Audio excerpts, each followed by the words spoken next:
But I was always intrigued by how when a person said something, whether they wanted something, whether it was something they wanted to accomplish, whether it was a goal, dream, aspirations, whatever the case may have been, when they said it, if situations, circumstances changed, the words that they once spoke didn't mean anything to them. Like the level of commitment would diminish, right? And not the counterfeit commitment that says, yes, I'll show up, yes, I'll do it, yes, I'll be on time. I'm talking about the commitment that says I am going to stay true to what I said I would do long after the mood that I said it in has left. Meaning on the days when I don't feel like doing what I once said I was going to do, I'm going to still show up and give you everything I got, because character is not something we inherit. Character is something we got to wake up every single day, we got to fight, and we got to build it. In the midst of opposition, adversity, and challenges. And if we only worked when we felt like it, none of us would get much accomplished. All right? And so every Sunday I ask myself a question.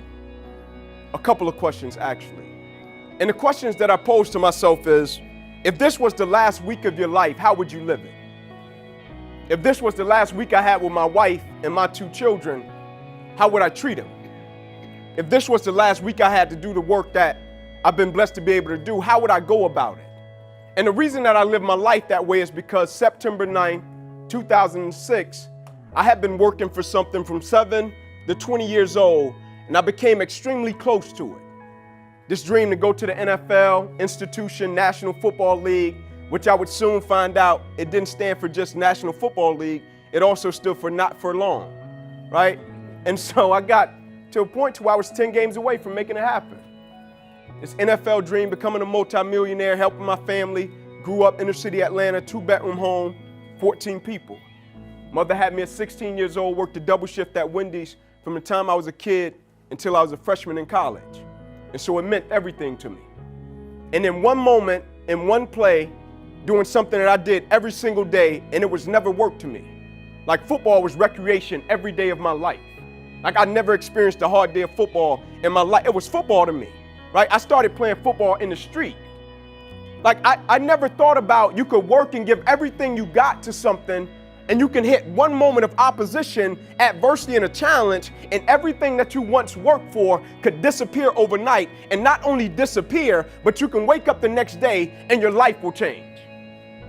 So people were coming into my room saying, Inky, your football career has ended. Nobody came and said, Inky, your life has changed. And so I firmly believe a person's life and the manifestation thereof is a result of how they handle the transactions of life. And when I say the transactions of life, I'm not speaking about a business deal. I'm not speaking about putting together a situation or having a certain product. When I say the transactions of life, I'm speaking about when you give something a certain amount of energy, passion, time, dedication, and commitment, you expect it to yield a certain result. And when it don't yield the result that you expected, the transaction becomes the problem. It's almost like if you're going the extra mile for your wife and you're expecting a certain level of confirmation and validation, and after a while when you don't get it, at a certain point you're gonna be like, man, I've been washing the dishes, taking out the trash, cleaning the car. Like you ain't gonna tell me thank you?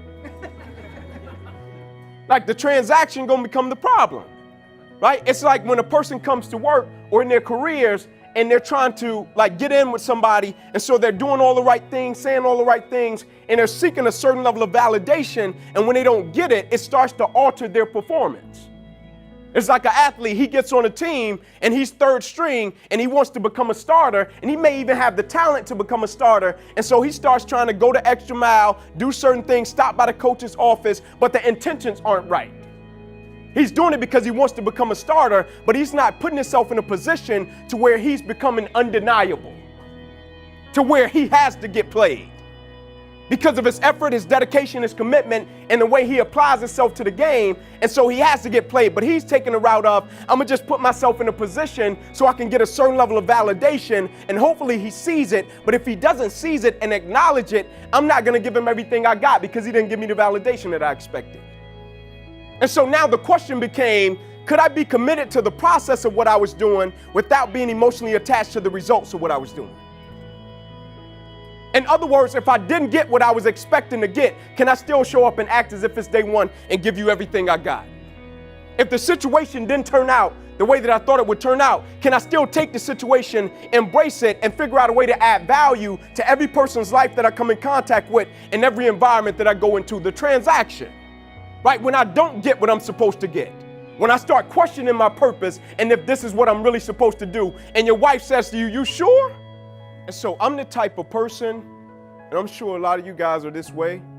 If I make a sacrifice, it has to count. If somebody on my team makes a sacrifice, it's going to count, right? And so my whole life, I had people that made sacrifices for me at certain phases of my life, and my effort was predicated upon me honoring their sacrifice. And so my mother working at Wendy's was such a blessing for me, because most nights when I played rec league football, I would be in the park till about 9:30, 10 at night. Everybody would leave, everybody would go home. I'll be sitting there waiting on my mother. She worked 2 blocks away from the park. My mother would pull up in that park, and I'll be sitting there on the bleachers. I would get up, she would open her door, I would run over, I would hug her, I would kiss her, and I would say, "Mom, if you don't mind, can you please sit back in your car and turn on your car lights? I gotta do some extra drills, I gotta go to the NFL, so you'll never have to work another day in your life." We were in that 2-bedroom home with 14 people, sleeping on the floor. And I knew she was tired. And every night my mother would go and she would sit in that old beat up Buick Regal. Car lights would hit that field. And you had this kid out there doing the W drill, running laps. Get in the car, "Thank you, Mom." So when the game came, I never saw my opponent. I saw my mother in the park in a Buick Regal after she had got done working a double shift. When I had to run laps, I never saw the laps. I saw my mother, the sacrifices she made. When I had to go the extra mile, I never saw the situation, the circumstance, and what came with it, because I'm a firm believer when a person say they want something, right? Like I always ask people, like, what are you working for? What do you want from it, right? And when a person say they want something, like, you got to be willing to accept whatever come with it. You can't say, I told a little kid 2 weeks ago, I say, you want to be tough with everybody until you meet the tough guy. I was just with a team 2 weeks ago. I'm sitting there and they just on this whole little deal to where they like, "Oh man, we're great. We're excellent. They did their thing last year. They won their conference championship. They crushed it, right? They did it. They did it up well. And so they're riding on a high right now. Everybody is great. Everybody is excellent. Everybody is a beast." That's what everybody is talking about. And so I'm getting ready to speak to them, and I'm sitting in the hallway, and somebody threw a Gatorade bottle on the floor. I don't even know who it was. I'm just standing on the wall. I'm shaking their hands as they're walking by. I can see the Gatorade bottle clear as day. They're just walking by. "Yeah, man. Yep. What's up? Yep." They walk in the room. I go. I pick the Gatorade bottle up. I walk in the room behind them.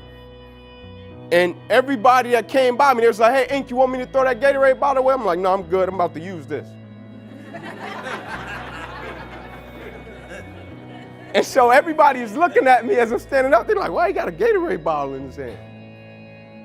And I just posed the question to them. "Y'all said y'all were great, right?" "Yeah, y'all said y'all were beasts, right?" "Yep." "So y'all won the conference championship. Y'all Tarzan, right?" "Yep." I said, "How you gonna be great? How you gonna be excellent? You can't even pick up a Gatorade bottle." I said, "It's not who you are. Like, you can talk about it, but it's not your essence. It's not your core.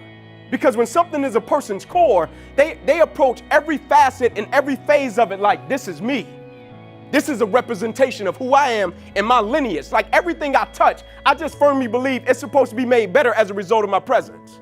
Like, everything that I do, everything I'm blessed to be inserted into, I believe when I get done with it, like, the level of it is supposed to be raised because of my presence, and I was blessed to be a part of it. Like, I'm not one of these people that could do something and just do it and count the hours and not make the hours count. I'm not one of those people.